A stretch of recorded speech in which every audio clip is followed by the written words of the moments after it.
মানুষ বাইরে অভিনয় করে, মানুষ সমাজের মানুষের সাথে বাইরে একটা অভিনয় করে। কোন কোন ক্ষেত্রে আমরা নিজেরাই নিজেদের সাথে অভিনয় করি। কথা সাহিত্যিক হুমায়ুন আহমেদের নাম শুনেছিলেন? শুনেছেন? ইন্তেকাল করেছেন।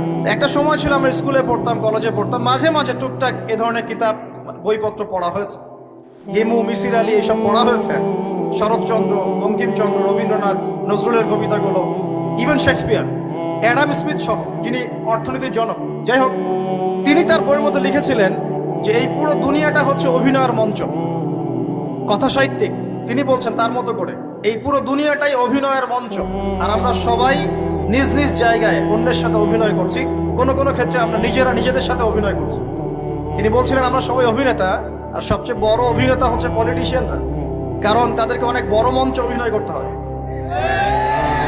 এটা আমার কথা না, হুমায়ুন আহমেদের কথা। পড়ে দেখেন, মানুষ বাইরে অভিনয় করে, মানুষ সমাজের মানুষের সাথে বাইরে একটা অভিনয় করে। কোন কোন ক্ষেত্রে আমরা নিজেরাই নিজেদের সাথে অভিনয় করি। কথা সাহিত্যিক হুমায়ুন আহমেদের নাম শুনেছিলেন? শুনেছেন? ইন্তেকাল করেছেন। একটা সময় ছিল আমরা স্কুলে পড়তাম, কলেজে পড়তাম, মাঝে মাঝে টুকটাক এ ধরনের কিতাব বইপত্র পড়া হয়েছে।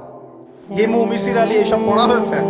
শরৎচন্দ্র, বঙ্কিমচন্দ্র, রবীন্দ্রনাথ, নজরুলের কবিতাগুলো, ইভেন শেক্সপিয়ার, অ্যাডাম স্মিথ সহ, যিনি অর্থনীতির জনক।